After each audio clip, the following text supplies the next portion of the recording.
E se eu te disser que algumas das traduções mais famosas da Bíblia podem ter mudado completamente o significado original? Quando eu era criança, eu lembro que meu pai sempre lia um versículo, Mateus 5,29, que diz assim: se o teu olho direito te fizer tropeçar, arranca-o e lança-o para longe de ti. E eu ficava com uma imagem na minha cabecinha, quando eu era criança, de uma pessoa no céu só com um olho, ou sem uma orelha. Eu sempre pensava nisso, e essa imagem perdurou na minha mente muito tempo. Na verdade, hoje em dia, essa imagem ainda existe na minha cabeça, mesmo eu tendo compreendido posteriormente o significado desse texto. E por conta de distorções como essa, eu sofri muitas limitações, muitas situações por conta de distorções da mensagem bíblica quando eu era criança. Eu lembro que quando essas distorções causaram tantos problemas na minha vida, eu lembro que eu estava brincando uma vez e eu pedi para o meu pai consertar um círculo, como se fosse um bambolê.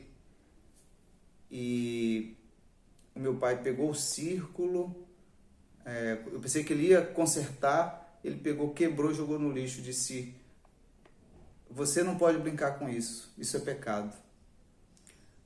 Tem outro momento também, por exemplo, quando eu ia devolver uma bola de futebol, sabe que é quando as crianças estão jogando, que a bola vem para o nosso lado, o pessoal pede para você devolver, para chutar, eu não podia chutar a bola de volta. Por quê? Na minha religião, isso era pecado. Jogar futebol com as crianças, brincar com outras crianças, isso era pecado. Então, quando o pessoal pedia para me devolver a bola, eu fingia que não olhava. E isso é muito ruim, né? Quando a gente entende posteriormente que isso foi uma limitação, foi uma distorção do texto bíblico, a gente percebe o quanto que distorções como essa foram prejudiciais para o nosso desenvolvimento. E você? Você já sentiu que alguma distorção bíblica, alguma distorção de um texto bíblico prejudicou você, te limitou a tua capacidade de questionar, de se desenvolver, de fazer alguma coisa que você gostava ou queria fazer? E isso ainda te incomoda até hoje? Se você é assim também como eu e passou por coisas semelhantes, fique aqui até o final.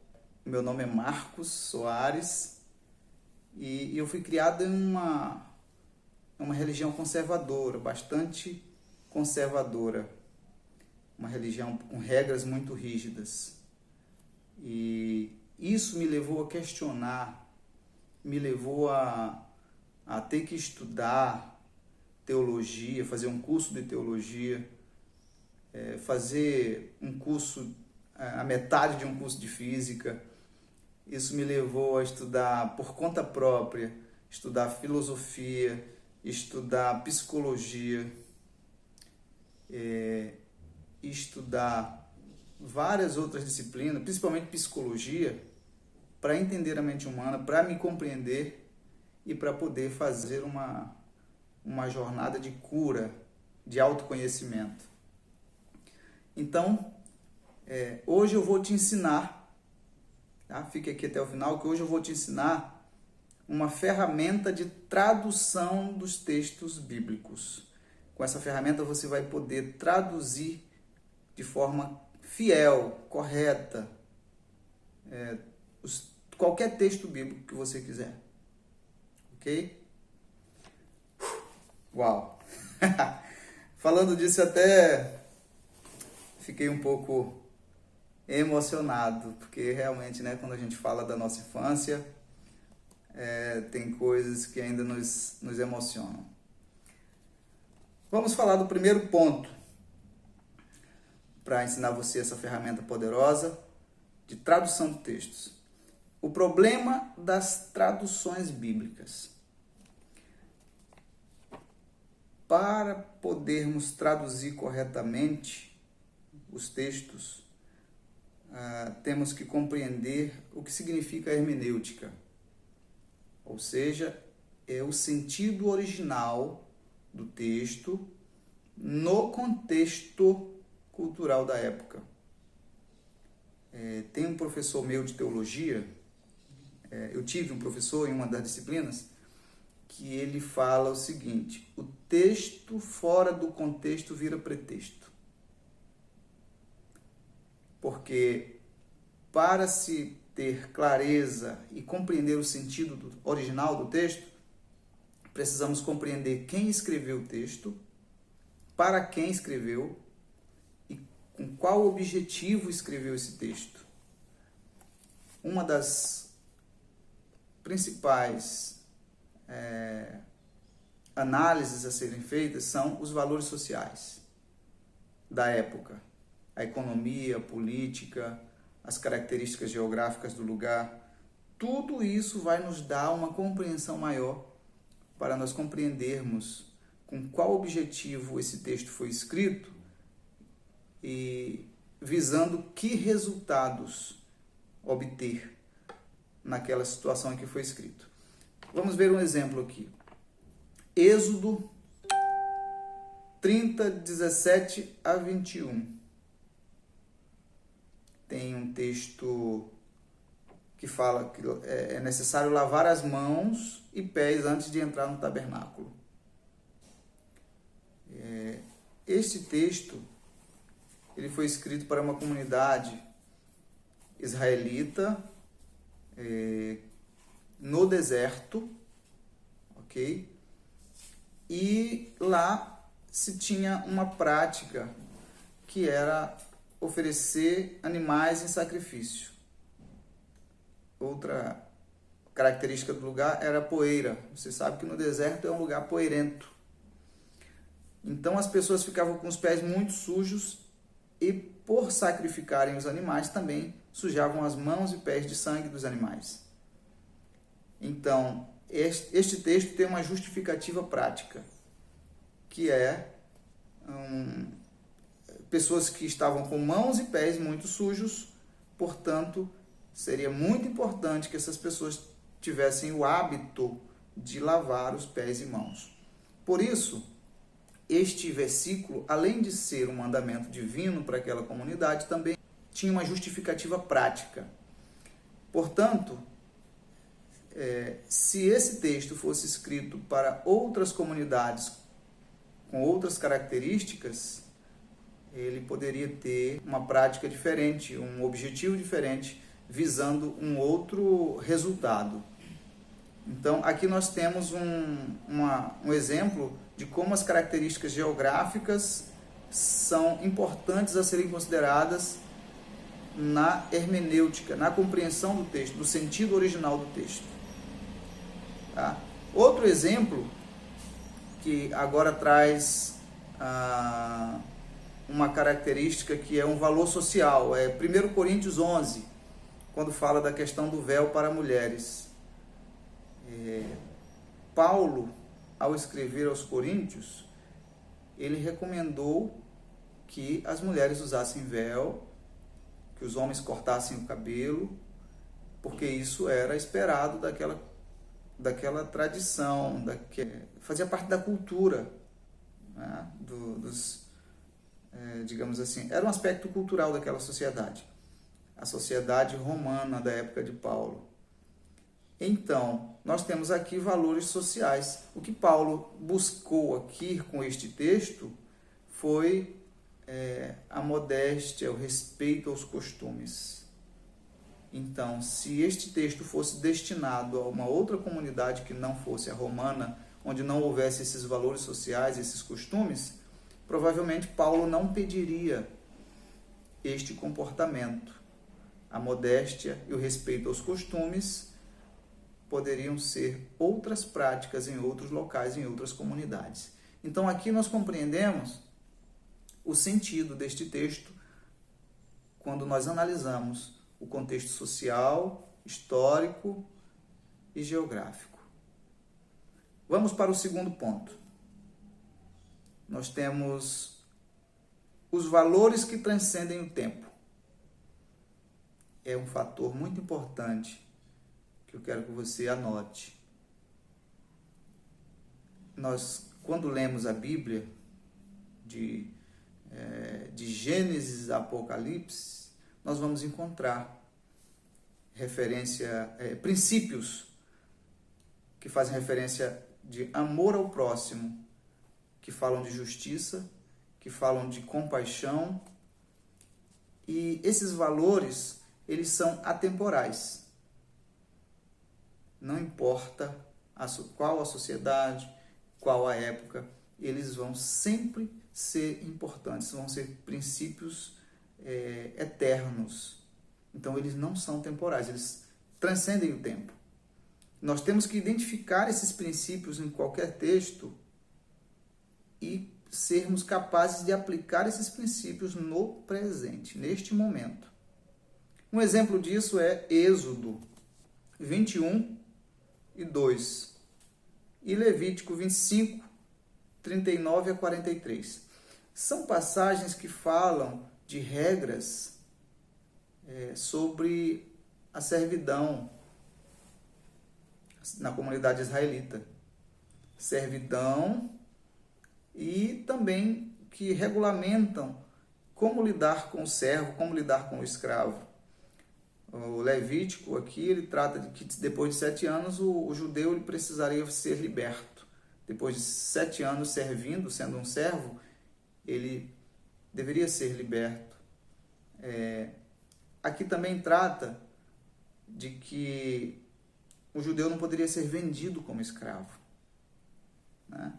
Então, se nós trouxermos este texto para a nossa realidade hoje, não devemos tentar aplicar literalmente, porque hoje nós não temos mais a escravidão, já foi abolida a escravidão, nós não temos mais uma relação servil de servo e senhor.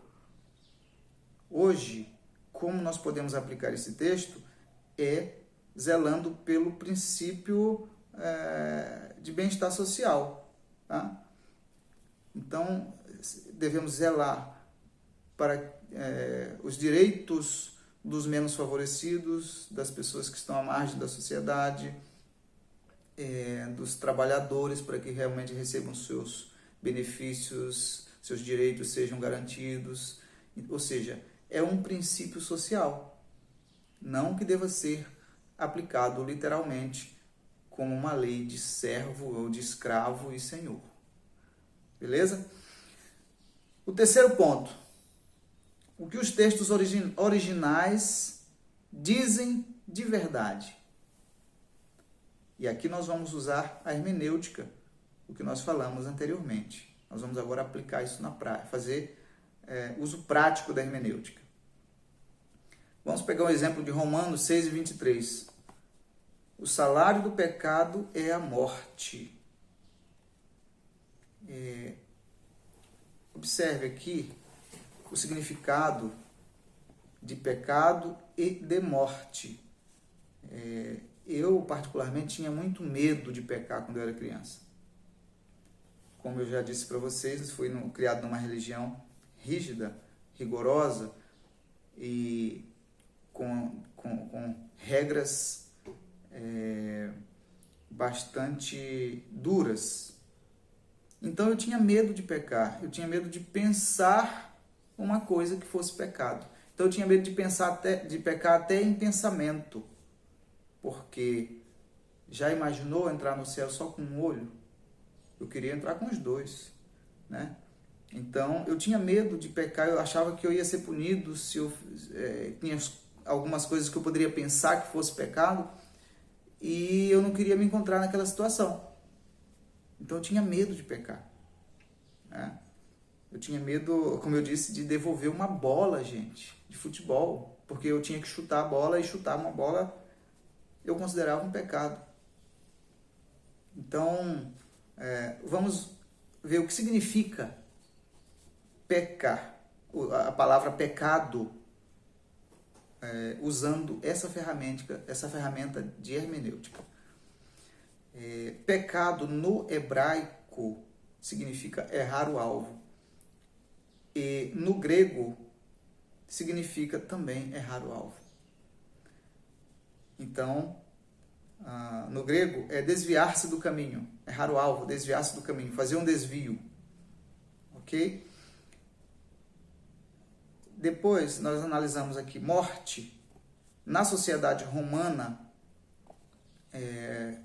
a palavra morte ela era utilizada metaforicamente para separação ou destruição de alguma coisa, além de morte física. Ela era utilizada como significava morte física, mas também significava uma metáfora para separação ou destruição de algo. Observe que na nossa sociedade já não tem o mesmo significado.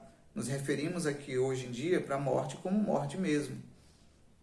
Então, aqui, neste contexto, o salário do pecado é a morte. Paulo está ensinando que se a pessoa escolher um estilo de vida afastado dos princípios divinos, ele está pegando um caminho que pode levá-lo à destruição, à autodestruição e também à infelicidade. Mas observe que o significado real, desviar-se do caminho, leva à destruição, ok? O significado real leva à infelicidade. Isso é muito diferente do significado que esta passagem ganhou depois em outras traduções, que é de culpa eterna, que é de castigo divino. Em nenhum momento o significado real trata de culpa eterna e nem de castigo divino. Mas as traduções posteriores, elas começaram a imprimir este significado, este peso. Por isso, situações como a minha, que tinha medo de pecar em pensamento e de ser punido e de ser castigado, se tornou algo muito comum. Você também se sentiu assim em algum momento? Eu me senti assim muitas vezes. Depois Paulo prossegue e completa o versículo, completando o sentido desta passagem. Ele diz, mas o dom gratuito de Deus é a vida eterna, mostrando que se a pessoa corrigir o caminho e escolher os princípios divinos, ele será feliz, ele terá vida eterna. Ele poderá corrigir este caminho, corrigir este erro a qualquer momento e melhorar de vida. Não que seja proibido errar. Errar faz parte da nossa jornada. Errar faz parte de ser humano. Nós não nascemos sabendo das coisas. Então, errar o alvo, desviar-se do caminho, é uma coisa que pode acontecer, mas nós sempre teremos a escolha, o poder da escolha de nos melhorarmos, de seguirmos os melhores caminhos. Não que nós devamos ficar com medo do pecado, ficar com medo de ser castigados, de ser punidos, ou nos sentirmos culpados. Assim como arrancar o olho simboliza abrir mão de hábitos, influências ou desejos que nos afastam do propósito divino, mesmo que isso nos custe algo valioso. Este é o significado daquela passagem que eu não compreendia lá no começo. É simplesmente abrir mão de influências, desejos e hábitos que nos afastam do propósito divino, mesmo que a gente tenha que fazer um esforço maior para isso. Então, qual é a conclusão desta passagem de Paulo? Não se trata de um castigo divino, mas de uma consequência natural das nossas escolhas. Ok? Então, vamos recapitular o que foi dito até aqui. Primeiro, eu falei do problema das traduções bíblicas. Segundo, os valores que transcendem o tempo. E terceiro, o que os textos originais dizem de verdade. E antes de encerrar, eu quero deixar uma reflexão para você. O que aconteceria se lêssemos a Bíblia sem filtros de traduções e dogmas. Talvez encontrássemos algo muito maior do que nós imaginamos. E se você gostou desse vídeo, comente, escreva nos comentários o que você gostaria que eu analisasse, qual passagem bíblica, qual versículo você gostaria que eu analisasse no próximo vídeo. Se inscreva no canal e compartilhe também, porque se você fizer isso, o YouTube vai compreender que este conteúdo é bom e nós vamos poder continuar fazendo outros vídeos para você. Então, muito obrigado por ter ficado até aqui e até o próximo vídeo. Um beijo no seu coração.